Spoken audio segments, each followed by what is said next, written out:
Good morning viewers, and welcome back to the channel at Billy's Toy Room.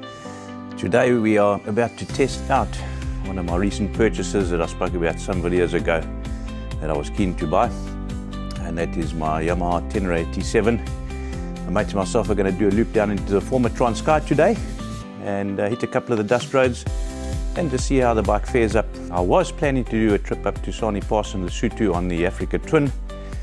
And the Africa Twin over here, which I spoke about, I was going to fix up and clean up. I have stripped her down here and run into a couple of problems with her. And what I have done is I've ordered a lot of parts from overseas just to replace some of the steering head bearings, seals, and just some of the suspension rubbers and all that sort of thing. And also needing to replace some of the perished pipes that are in the fuel tank area. And also another problem that I've come up with is that over a bit of time, the airbox, these little rubbers or little banjos over here, if you want to call them, have shrunk over time and they're not quite sealing on the carburetors at the top of the lips over there. So I'm going to have to machine something to just extend those a little bit. And for the time being, this job has come to a standstill because our lovely country, South Africa, all my parts have arrived in the country about 3 weeks ago, and awaiting that. They were confiscated at customs by our lovely SARS officials for whatever reason they cannot tell me. I've got to go through the whole process again of reordering all the parts, and it's just such a pain because it's been a month and a half waiting already for all the parts that I wanted to finish off this bike with. So since this one is not able to be used just yet, I really do want to tidy it up quite nicely first before I take it on a trip. I've noticed a couple of things on it already, is that the common problems on it, such as the rectifiers which pack up and cook the batteries, and the fuel pump on it has been replaced by the previous owners somewhere along the line, so I'm pretty certain those are quite reliable. So it's just really quite a soft restoration on this over here, which is just a clean tidy up and just to replace any perished items on it, that it's usable and reliable. So let's go and check out the latest acquisition. There it is, the Yamaha Tenere T700. I'm looking forward to a lovely ride on this bike today. I have just kitted a couple of things on the bike off the tank bag. As you've watched my previous videos, I really do fancy that for my little bit of equipment on top. SP Connect phone mount, that is one of my go-tos. And I'm going to try these Rhino Walk Temu soft luggage bags today. And we'll do a slight review on those a little later as well. They were really cheap to buy, I think about 800 bucks.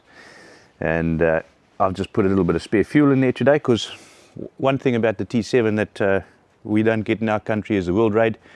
That's got a double fuel tank. You can carry quite a bit of fuel for a long range. This has only got a 16-litre tank, which is a bit small for a nice long loop. So I've just put a bit of spare fuel into the side bag over there in my camelback, just for a bit of water. But I've got a bit of lunch over there. We are only going down just for the day today into the former Transkei, just to touch on a couple of the dust roads and visit some areas we haven't been to for a while. A mate is joining me. In fact, that mate, his name is Mr. Downs, if you're watching. Thank you for joining me today. I do appreciate the company on the ride. Mr. Downs introduced me to the adventure bike riding, in a sense, because I bought my first adventure bike from Pat, and that was a 2009 GS 1200, the air-cooled model, and I really had a great time on that bike. It got me hooked on the adventure bike riding. What a lovely bike that was, which I eventually sold off to buy the later model which you saw, which is now the Camel that you saw on our Namibia Botswana trip. Anyway, let's get to it. Let's get on the bike. I'm meeting Pat at about 7 o'clock on the highway close by to us, and from there we're hitting the former Transkei, now known as the Eastern Cape. So guys, enjoy the ride along with us. Cheers. All right, let's hit the road.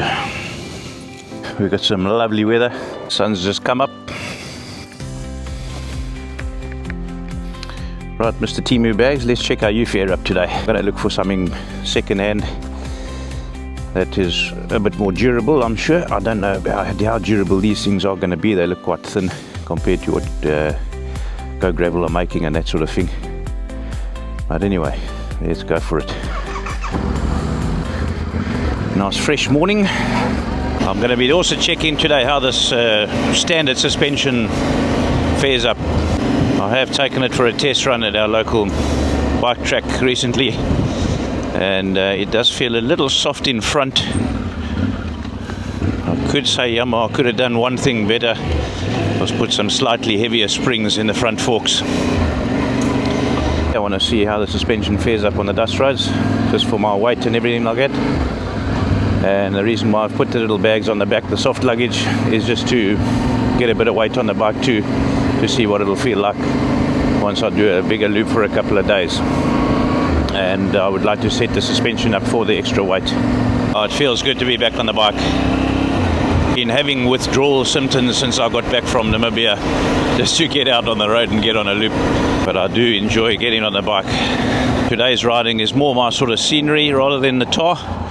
We've got probably about 60 k's of tar first before we turn off onto the dust. And I'm looking forward to that dust route.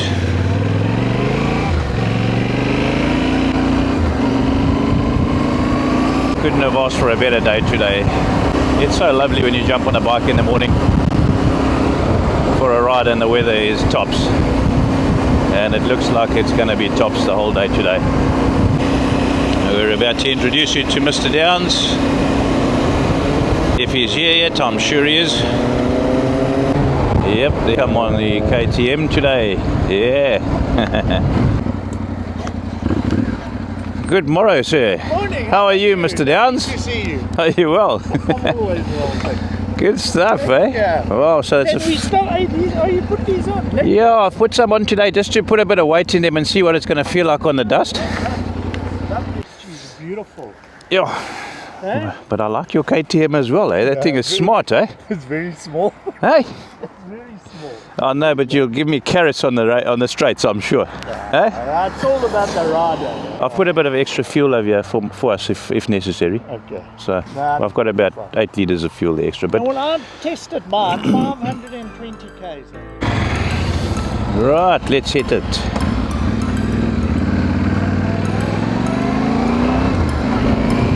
Oh, well, I see Pat's little KTM over there. It's quite a smart little bike that as well, and I know the KTMs are built for performance. Time to test out the Oxford heated grips which I've fitted. I fitted those pretty recently when I purchased the bike.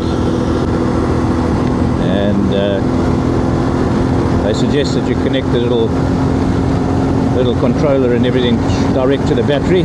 I wasn't keen to do that. It does have a safety feature on it though, if you do connect it directly to your battery, that when the battery voltage drops to a certain level, it will switch off automatically. And I did test it out beforehand, it does do that. So you're quite safe. But on the Tenere, on the right hand side there underneath, there is a power point that I've connected this into, which comes on with the ignition and switches off with the ignition as well. It's got a little plug over there. And I couldn't find a plug in South Africa to fit there, so I've manufactured my own little pins to plug into that plug and then sealed it all off with a bit of heat shrink and some tape, some waterproof tape. But it's got a plug there, it's got two positives on it. One I've used for the heated grips, and I'm going to add some spotlights on the bike. I do like the spotlights on a bike because you're more visible on the road. I'll use the secondary port for the spotlights to come on and off with the bike. I'm not going to put a switch on the spotlights. I want them to come on as soon as the bike's switched on and switch off once the ignition's off again. That'll be another little addition that I will add to the Tenere. This little screen on the front is a little Oxford screen as well, manufactured by the same people. I'll just put that little addition on there just to get rid of the wind buffeting off the top of my helmet. I know you can get touring screens for the Tenere, but I don't really want that. I want that to be able to be removable so that I can take it off if necessary. It is a bit fugly though, but it does serve a purpose. So we're just going to stop in and let Pat fuel up quickly. He's got quite a decent sized fuel tank on there, 20 litres, so he reckons he can get a good 500 k's plus on it. I'm still full. I never told you. I also bought that thing on. Marcus ordered it for me. A classic horn. Yeah? You know that klaxon, like yeah. for your car. Yeah. I fitted it on the BM. Oh no. Down here. Really? It sounds terrible. Oh no. You're going through the Transkei, you want to greet everyone.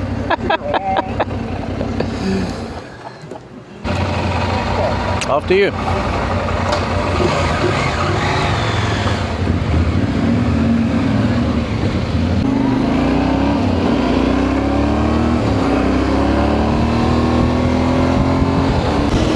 Well, the T7 does seem to have enough oomph on the takeoff.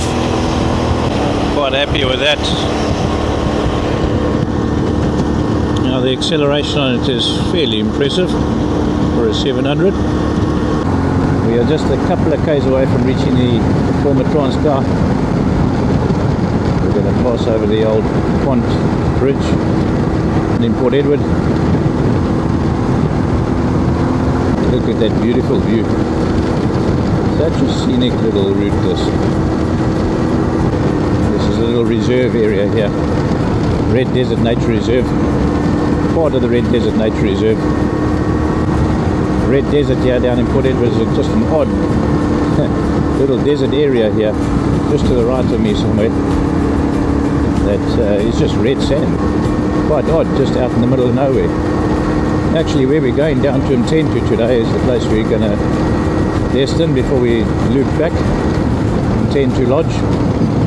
It kind of burnt down a couple of years ago and they're in the processes of busy rebuilding it. I think the chalet still exists there, but the main... Look at that view. Oh, it's beautiful. The old pond. We've been so many times water skiing in the old days with our really primitive boat and skis and tubes. We didn't have much money then, so we had to make do with what we had, and we had a lot of fun doing it. Sorry, getting back to Mntentu Lodge. On the way to there is also another place we called in the Transkei, the Red Desert. We used to go and ride off-road bikes there quite often, and it was a lot of fun down there. It's no longer permissible, I don't think, anymore. Whether I've stewed or not, I don't know. But it was a lovely place to go and ride down there years ago. But we used to leave from home and do a big loop around into the Transkei here, and go and ride down in that area for the day and then loop back home again. It was a lot of fun. So we're now in the former Transkei. It is part of the Eastern Cape now, and not far from here, about 20-30 kilometers from here, will be our side chute off to the left towards the coastline. See, old Pat got a bit of a script there. The taxis are a law unto themselves in their own areas here.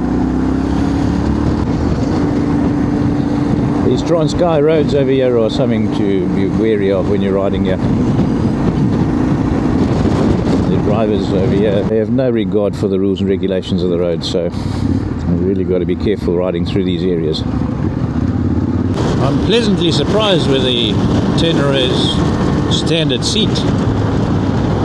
I felt that it was quite hard to sit on initially, but so far in the last 40 minutes or 45 minutes on it, I feel really comfortable. The whole seating arrangement feels great. There in the distance are the Ngeli Forest Mountains. It's just a stone's throw away from Harding, which is on your way to Cockstep from Port Shepstone area outside. That's the Ngeli in the distance over there. We're not too far off from our turn off to the left. I really do enjoy riding through this Transkei vicinity. It's been a great stomping ground for us as kids, coming down here with our folks to all the fishing spots and the camping spots here, which were very, very primitive at that stage. And just riding through these rural areas here, it's just beautiful. Stunning, stunning. It is very dry coming out of winter now, but you can see that they've been burning the fields everywhere for grazing. So you can see the fresh bits of green coming through here and there. But within the next couple of months when the rains start, it's going to be beautiful and green here. But there is some really beautiful riding territory in these areas here. You can just about hug the whole of the coastline right down to Port St John's. You've got to come inland a little bit and Lusiki, and from there you can head down to Port St John's a little further inland once again, and then you can head off down towards the coffee bays and those sort of areas, all on dust roads, and it's lovely. This is our turning Pat's showing us. We are hitting a left here. I haven't been here for so long that there's a new church over here, it looks like. Used to be a little staller which is on the other side there.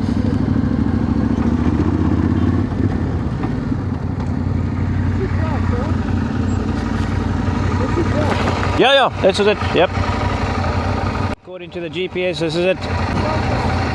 We haven't been here for so long, we're not sure it's the right one, but it's the right one. You're enjoying the Katoom today, I see. What happened with the taxi there? Yeah, I know. I don't know. Sometimes the other one, the lodge, the gas commission, they said they were working on it. They said so, but I don't think they've gotten very far with it, eh? But how did the whole place burn down? Must have been a lot of grass, is that? I think it could have been an electrical fire. Either electrical or gas with the fridges. Now what mode have you got now? This one doesn't really have any riding modes, it's just got ABS on or ABS off. Oh, okay. So it doesn't really have any modes, no. I just put it on off-road, but it's got all sorts of other shit. Yeah. I've still got to figure this one out. It's a little fiddly to get into the modes. At least on the GS, you just flick through them. Oh, the GS is still the best. I do enjoy that GS. You know, if you want to go down now the Garden Reach or something. I'm missing the cruise control. I love it. Yeah. After you, sir. I'm going to eat a little bit of your dust for a change.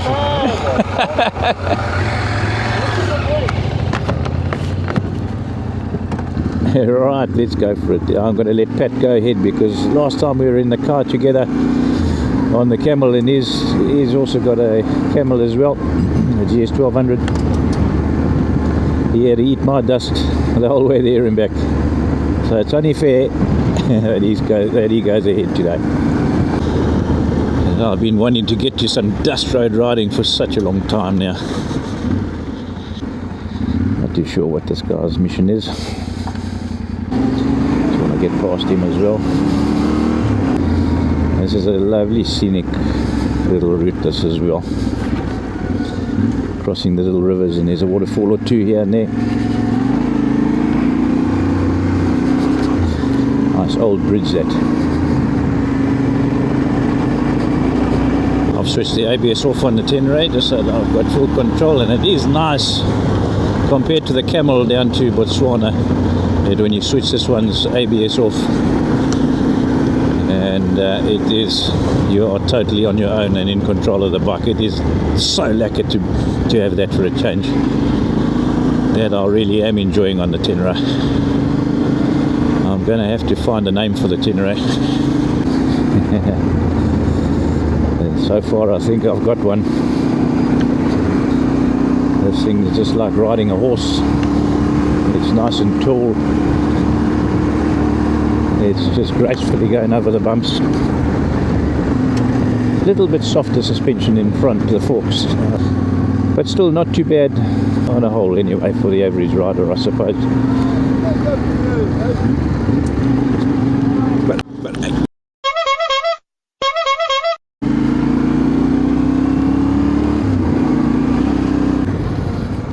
Sure what the mission is with these oaks over here today, but they seem a bit aggressive. That's very unusual for the areas.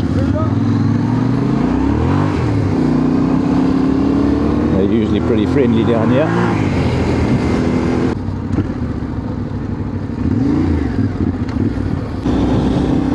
I have brought a little road map with today. You do know I fancy my road maps. It's called the Slingsby's map. It's got all the back road routes through the Transkei, the scenic routes, available with GPS coordinates and that sort of thing. All in all, the Tenere is eating up the dirt quite well. Rather impressed so far. One thing I find a little niggly and irritating with the Tenere is that your ABS over there, once you switch it off, and that's fine while you're riding, but once you turn your ignition off and back on again, it brings it back into the standard mode, and you've got to now go and reset it all over again. The only way to get past that is just to push the engine stop red button here and leave the ignition on. But that's rather annoying.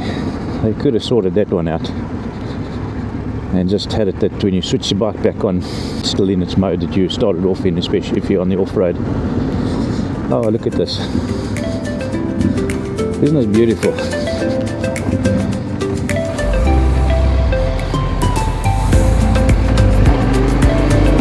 little gorge is absolutely magnificent. Beautiful, yeah. This little river here.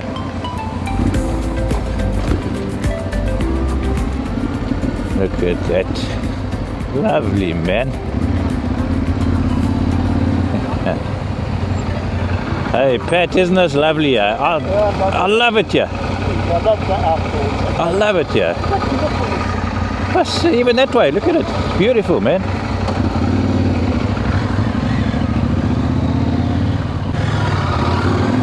Right, let's move along. I do love the indigenous vegetation that grows along these little gorges over here. Right, back to eating the dust. I must say the Tenere's got some nice low down torque. It's not necessary to be revving it up into the red line. It just trundles along with enough power and enough torque in any gear. I'm finding that quite nice to leisurely stroll along here. I can see Pat's enjoying that KTM. He really is. It is nice to get on the smaller bikes. Whoopsie daisy. But Sandy. Hey Pat, you had a bit of a wobbly dobbly there. I did too. Yeah. We're going in the right direction. I remember the old school here. It looks like they've upgraded it somewhat. How's the sand, bud? Huh? I think if you were on the GS, you may have taken a spill there, eh? You reckon? Ah, it's a possibility, eh? But you see, when it comes unexpected. Lost my confidence over there when I saw you go like this, and I did the same. It happens. But it must be nice to have that centre of gravity low over there. Oh. I can just see, eh? That has made a huge difference. I really appreciate it riding with Pat. It just is such a lekker to ride with. It is lovely to ride together with a partner that's pretty much like-minded in the things that you enjoy. It's pretty important, I think, to find a riding partner like that. I was just hoping you could say the same thing for me. But anyway, I'm pretty easygoing when it comes to riding. I can go with the flow, no problem. But I'm impressed with that little KTM 790 in front. It's managing the dust very well. Do fancy that the fuel tanks are very low down. That's some good thought into practice by KTM over there, having that centre of gravity low down there. We're starting to near the coastline here. We're only 24 k's away from Mntentu Lodge now. I'm really enjoying this little bit of dust road riding. I can see Pat is really enjoying this as well. See, this is the F version. Yeah? The street. You should have got the R. The bottom's out in the front all the time. You won't pass. But if this one you can't adjust. Well, this now a couple of times it's got fucked. And I'm going too fast. I reckon that I'm going to change those springs in these forks. I'm going to buy the slightly stiffer springs and pop them in there. Likewise. But this, I'm a little disappointed.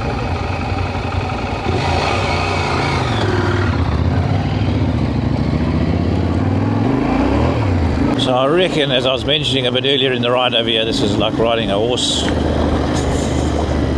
And I think I'm going to give the Tenere the name Old Blue.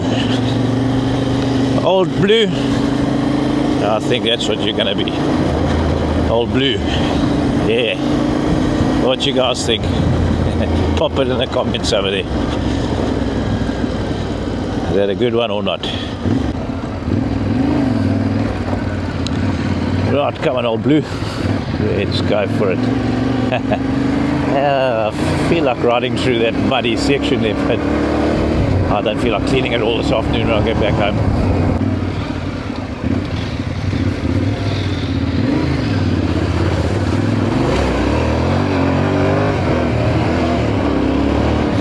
I think this might be where that waterfall is that I've been wanting to find.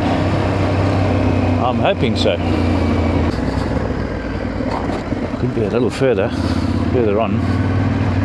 There's a stunning waterfall on this route that I'm hoping we find today. This was lovely to ride here, man. Jeez, man.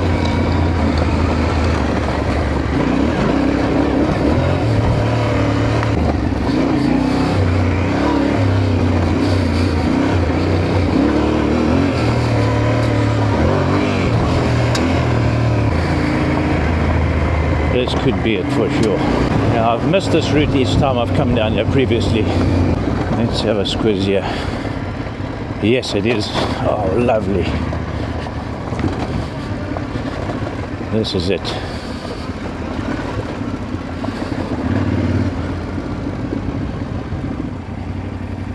There is a stunning waterfall here.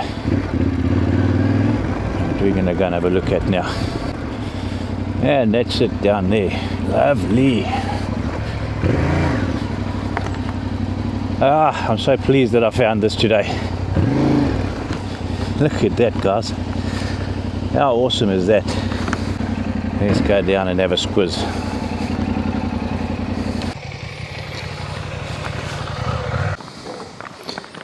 There we go. Pat, have you ever been to this little waterfall before? Hello? Have you ever stopped at a waterfall here before? From the group. Okay. Now, there's definitely another route around that I've taken before that doesn't pass here.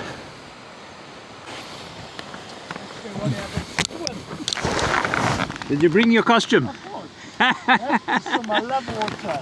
Oh, Pat loves to swim when we go down to the car over here. Hey, Pat. Yeah, for sure. Look at this.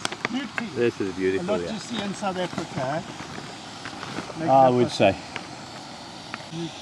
I think it deserves a walk down, no? Just look how beautiful this is. We're going to take a walk down. There's the two machines. They're handling the off-road pretty well. Pat says the front suspension on the Katoom there is a little bit soft. But isn't this beautiful, Pat? Hey? And lovely, I don't see any litter. Oh, check at that, guys. Look at that, isn't it magnificent? I'm just going to let you guys check down here. Ah, it's beautiful, Hey? And so close to home. Absolutely stunning. I Living mean, on the south coast. I'm just pleased that I found the waterfall now. And I haven't seen it for years.